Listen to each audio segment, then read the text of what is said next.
Ini adalah merupakan satu kisah sang raja bersiung yang lain daripada yang lain.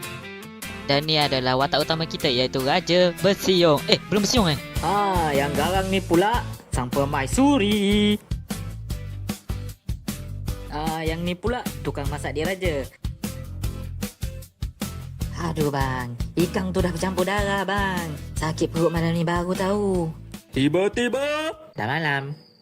Lalu sang raja dah ready nak tidur. 1,5 jam kemudian, 5 minit lagi. Dah lah tidur oi. Kebenaran pun dah berapa hari tak tidur ni.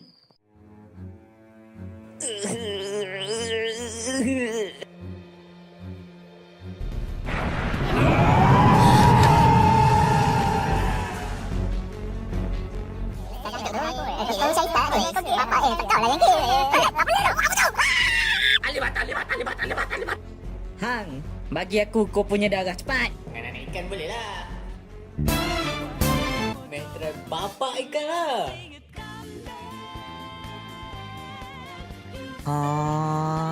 Hang ni siapa pula?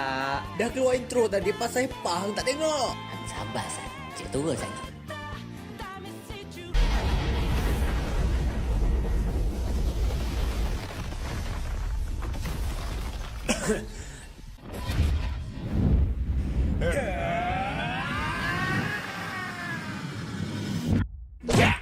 Main kasar nampak.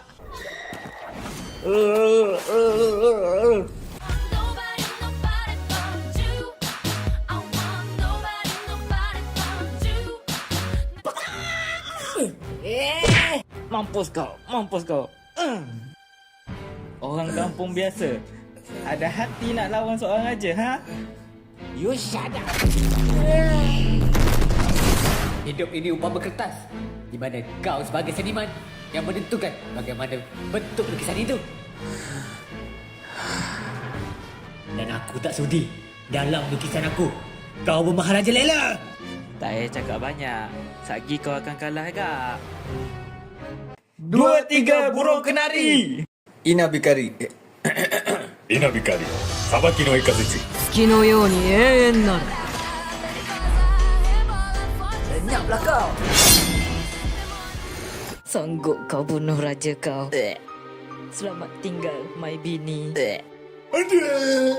Bye-bye, janda rumah sebelah.